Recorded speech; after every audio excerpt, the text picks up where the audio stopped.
ഇന്ന് മുത്തശ്ശി പറയാൻ പോകുന്നത് കുറുമുനി എന്ന പേരിൽ അറിയപ്പെടുന്ന അഗസ്ത്യ മഹർഷിയെ കുറിച്ചാണ്. എന്താണ് ഈ കുറുമുനി? അഗസ്ത്യന് ഉയരം കുറവാണ്. ആ ഉയരക്കുറവ് തന്നെയാണ് അഗസ്ത്യൻ്റെ മഹത്വം. അതാണ് കുറുമുനി എന്ന്, തമിഴ്നാട്ടിലാണ് പ്രത്യേകിച്ച് അദ്ദേഹത്തെ കുറുമുനി എന്ന് പറയുന്നത്. കേരളത്തിലേക്കാളും ഏറെ ആരാധകരുണ്ട് അഗസ്ത്യന് തമിഴ്നാട്ടിൽ. അഗസ്ത്യനെ പ്രതിഷ്ഠിച്ച ക്ഷേത്രങ്ങളുണ്ട്. പിന്നെ തമിഴ് ഭാഷയെക്കുറിച്ച് പറയുന്നത് എന്താണെന്നറിയോ? അഗസ്ത്യർ ദാനം ചെയ്ത സുന്ദരി എന്നാണ് തമിഴ് ഭാഷയെ വിശേഷിപ്പിക്കുന്നത്. അതേപോലെ തപശക്തി, അപാര തപശക്തിയാണ്. എല്ലാവർക്കും ഭയമാണ് അഗസ്ത്യനെ. ഇന്ദ്രിയ നിഗ്രഹം, അങ്ങനെ ഒരുപാട് മഹിമകളുള്ളൊരു മഹർഷിയാണ് അഗസ്ത്യൻ. അഗസ്ത്യൻ്റെ പൈതൃകം തേടിപ്പോയാൽ നമ്മൾ സൂര്യവംശത്തിലാണ് ചെന്നെത്തുക. കൃത്യമായിട്ടുള്ള വിവരങ്ങൾ നമുക്ക് പറയാൻ പറ്റില്ല. ഓരോ പുരാണത്തിൽ ചിലതിൽ പുലസ്ത്യൻ്റെ പുത്രനാണ് അഗസ്ത്യർ എന്ന് പറയുന്നു. ചിലതിൽ മൈത്രാവരുണന്മാർ, അതൊരു ട്വിന്നായിട്ട് നടക്കുന്ന, ഇരട്ടകളായിട്ട് നടക്കുന്ന മഹർഷിമാരാണ്. മൈത്രാവരുണന്മാരുടെ പുത്രനാണ്. അപ്പോൾ മൈത്രാവരുണൻ എന്നും അഗസ്ത്യന് പേരുണ്ട്. ഇങ്ങനെ പല പല പേരിൽ അറിയപ്പെടുന്ന ഒരു മഹാ വ്യക്തിത്വമാണ് അഗസ്ത്യരുടേത്. അഗസ്ത്യർ ഇന്ദ്രിയ നിഗ്രഹം ചെയ്ത ആളാണെന്ന് ഞാൻ പറഞ്ഞുവല്ലോ. അതുകൊണ്ട് വിവാഹമൊന്നും വേണ്ടാന്ന് വെച്ചിരിക്കുക. ഈ തപസ് തന്നെ വിചാരമുള്ളൂ. അങ്ങനെ ഒരിക്കൽ കാട്ടിൽ കൂടി ഇങ്ങനെ പോകുമ്പോൾ ഒരു എന്താ പറയുക, ഒരു പാറയിടുക്കിൽ തൻ്റെ പൂർവികരിങ്ങനെ തലകീഴായി കിടക്കണു. ഇതെന്താ അങ്ങനെ എന്ന് ചോദിച്ചു. പറഞ്ഞു, എങ്ങനെയാ നിങ്ങൾക്ക് മോക്ഷം കിട്ടണേ? നീ വിവാഹം കഴിച്ചിട്ടില്ല.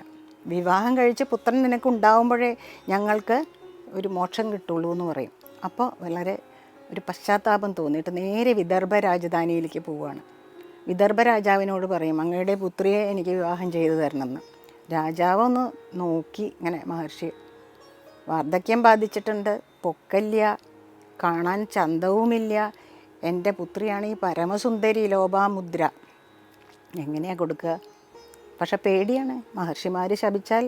അതുകൊണ്ട് പുത്രിയോട് കാര്യം പറയുമ്പോൾ ലോപാമുദ്ര പറയും, അച്ഛനൊട്ടും വിഷമിക്കേണ്ട, നമുക്ക് രാജ്യവും നമ്മുടെ പ്രജകളും അല്ലേ വലുത്, ഞാൻ സന്തോഷമായിട്ട് അദ്ദേഹത്തെ ഭർത്താവായി സ്വീകരിച്ചു കൊള്ളാം എന്ന് പറഞ്ഞുകൊണ്ട് ലോപാമുദ്ര അഗസ്ത്യനെ വിവാഹം ചെയ്ത് അഗസ്ത്യൻ്റെ ഒപ്പം കാട്ടിലേക്ക് പോവുകയാണ്. അങ്ങനെ ക്രമേണ അവർക്ക് ലോപാമുദ്ര ഗർഭിണിയാവുന്നു.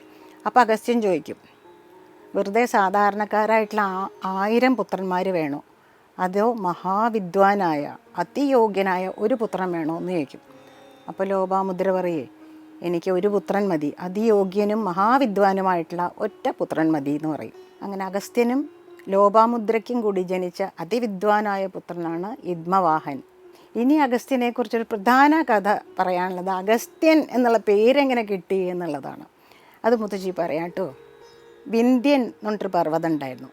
അത് ഉത്തരഭാരതത്തിൻ്റെയും ദക്ഷിണ ഭാരതത്തിൻ്റെയും നടുവിൽ ആണ് ഈ വിന്ധ്യൻ്റെ സ്ഥാനം. അപ്പോൾ അതവിടെ നിൽക്കട്ടെ. അതിനിടയിൽ മഹാമേരു എന്ന് പറഞ്ഞൊരു പർവ്വതമുണ്ട്. ഈ മഹാമേരുവിനെ നമ്മളിപ്പോൾ ലോകത്ത് ഒരുപാട് പർവ്വതങ്ങൾ ഇപ്പോഴും വിന്ധ്യനും സഹ്യനും ഒക്കെ നമുക്ക് പറയാം. മഹാമേരുവിനെ നമുക്ക് ഇപ്പോൾ ലോകത്ത് അങ്ങനെ ചൂണ്ടിക്കാണിക്കാൻ ഒരു പർവ്വതമില്ല. അത് ഒരു മിത്തോളജിക്കൽ മൗണ്ടനാണ്, പുരാണങ്ങളിൽ പ്രകീർത്തിക്കപ്പെടുന്ന ഒരു പർവ്വതമാണ്. അതിന് സ്വർണ്ണ നിറമാണ്, സ്വർണം പോലെ ഇരിക്കും. അതിൻ്റെ മുകളിലാണ് ഈ ദേവന്മാർ മുഴുവൻ വസിക്കുന്നത്. അതിനെ ദിവസവും വന്ന് തൊഴും അപ്സരസ്സുകളും ഗന്ധർവന്മാരും ഒക്കെ. പിന്നെ സൂര്യൻ, ചന്ദ്രൻ, ഇവർ രണ്ടുപേരും ദിവസവും ഈ മഹാമേരുവിനെ പ്രദക്ഷിണം വയ്ക്കും. അങ്ങനെ ഒരുപാട് മഹിമകളുണ്ട് മഹാമേരുവിന്. അപ്പോൾ ഒരിക്കൽ നാരദൻ അവിടെ പോയപ്പോൾ ഇതൊക്കെ കണ്ടു. അപ്പോൾ നാരദനെ ആരോടെങ്കിലും ഇതൊന്ന് ഏഷണി കൂട്ടിയേ തീരൂ, ഏഷണി വേണമല്ലോ നാരദന്. അപ്പോൾ വേഗം ഓടി വിന്ധ്യൻ്റെ അടുത്ത് പോയി പറഞ്ഞു, എൻ്റെ വിന്ധ്യ, ഒന്നും പറയണ്ട, മഹാമേരുവിന്നാണ് ഞാൻ വരണേ. എന്താ ഒരു അഹങ്കാരം മഹാമേരുവിന്? അതെന്താ കാര്യം? ദേവന്മാരും മഹർഷിമാരും ഒക്കെ അവിടെയല്ലേ ഇരിപ്പ്. പിന്നെ ഇവരെല്ലാവരും പ്രദക്ഷിണം വയ്ക്കണു, സൂര്യൻ പ്രദക്ഷിണം വയ്ക്കണു, ചന്ദ്രൻ പ്രദക്ഷിണം വയ്ക്കണു. ഇനി അത് മാത്രമല്ല, കണ്ടാലിങ്ങനെ സ്വർണ്ണ നിറം പളപളാന്ന് തിളങ്ങാണ്. അതിൻ്റെയൊക്കെ അഹങ്കാരമാണ് ആ മഹാമേരുവിന് എന്ന് ഇങ്ങനെ പതുക്കെ ഏഷണി കൂട്ടിയിട്ട് നാരദ സ്ഥലം വിട്ടു. വിന്ധ്യനാണെങ്കിൽ അസൂയ കൊണ്ട് ഇരിക്കാൻ വയ്യ. വിന്ധ്യൻ എന്ത് ചെയ്തു എന്നാൽ മേരുവിനെ ഒരു പാഠം പഠിപ്പിച്ചിട്ടേ ഇരിക്കുള്ളൂ എന്ന് പറഞ്ഞിട്ട് വിന്ധ്യൻ എന്ത് ചെയ്തു വെച്ചാൽ തൻ്റെ കൊടുമുടികളെയൊക്കെ ഇങ്ങനെ വളർത്തി ഇങ്ങനെ പൊക്കി ആകാശത്തോളം മുട്ടിച്ചങ്ങോട്ട് നിർത്തി, വഴി മുടക്കി. ഇങ്ങനെ എല്ലാ കൊടുമുടികളും പൊങ്ങിയപ്പോൾ വഴി അങ്ങോട്ട് മുടങ്ങി.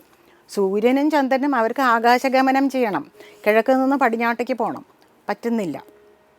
അവർ വന്ന് നോക്കി ഈ വിന്ധ്യൻ ഇങ്ങനെ നിൽക്കണ കാരണം അവർക്ക് പോകാൻ വയ്യ. അതോടുകൂടി ലോകകാര്യങ്ങളൊക്കെ അവതാളത്തിലായി. എല്ലാം മുടങ്ങി, മഹർഷിമാരുടെ പ്രാർത്ഥന മുടങ്ങി, പലതും മുടങ്ങി.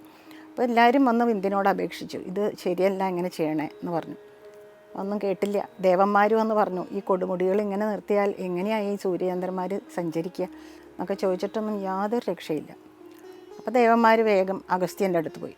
ഈ വിന്ധ്യനെ ഇങ്ങനെയൊക്കെ ചെയ്തിട്ട് ലോകകാര്യങ്ങളൊക്കെ മുടങ്ങിക്കിടക്കുകയാണല്ലോ പറഞ്ഞു. അപ്പോൾ അഗസ്ത്യൻ പറഞ്ഞു, ഞാൻ വഴി ഉണ്ടാക്കി തരാമല്ലോ എന്ന് പറഞ്ഞു. വേഗം അദ്ദേഹം കാശിയിലായിരുന്നു. അപ്പോൾ കാശിയിൽ നിന്ന് പുറപ്പെട്ടു. ലോപാമുദ്രയുണ്ട് കൂടെ, ഭാര്യ. അവർ രണ്ടുപേരും കൂടി ഇങ്ങനെ നടന്ന് വരികയാണ്. അപ്പോൾ വിന്ധ്യൻ ഇങ്ങനെ ഈ പൊക്കത്തിലിങ്ങനെ നിൽക്കുകയാണ്. ദൂരെ നോക്കിയപ്പോൾ ആ പൊക്കം കുറഞ്ഞ ഒരാളിങ്ങനെ വരുന്നു. നോക്കിയപ്പോൾ അത് അഗസ്ത്യനാണ്. വിറച്ചു പോയി വിന്ധ്യൻ.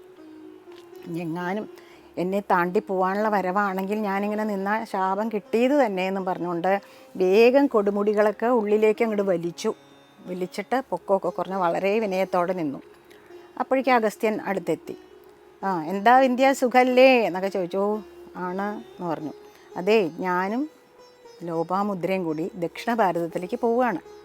ഞങ്ങൾ തിരിച്ച് വരണവരെ ഇങ്ങനെ തന്നെ നിൽക്കണം കേട്ടോ എന്ന് പറഞ്ഞു. അങ്ങനെ ആവാം എന്ന് പറഞ്ഞു. എന്നിട്ട് അഗസ്ത്യനും ലോപാമുദ്രയും കൂടി വിന്ധ്യനെ താണ്ടി ദക്ഷിണ ഭാരതത്തിലെത്തി മലയപർവ്വതത്തിൻ്റെ മീതെ ആശ്രമം കെട്ടി പാർത്തു. പിന്നീട് ഒരിക്കലും അദ്ദേഹം ഉത്തരഭാരതത്തിലേക്ക് വന്നില്ല എന്നുള്ളതാണ്. അതുകൊണ്ട് അകം എന്ന് പറഞ്ഞാൽ പർവ്വതം, അകത്തിനെ സ്തംഭിപ്പിച്ചതുകൊണ്ട് ആണ്, അല്ലെങ്കിൽ അകത്തിൻ്റെ അഹങ്കാരം ശമിപ്പിച്ചത് കൊണ്ടാണ് അഗസ്ത്യൻ, അകത്തെ സ്തംഭിപ്പിച്ചയാൾ അഗസ്ത്യൻ എന്നുള്ള പേര് വന്നത്. നമ്മുടെ മലയപർവ്വതത്തിൽ അദ്ദേഹം താമസിച്ച കൊടുമുടിയാണ് അഗസ്ത്യകൂടം. ഇത്രയും മഹാനായ അഗസ്ത്യൻ്റെ കഥ നമുക്ക് എന്താ പറയുക, പറയാനും അത് കേൾക്കാനും നമ്മൾ മഹാപുണ്യം ചെയ്തിട്ടുണ്ട്. നന്ദി.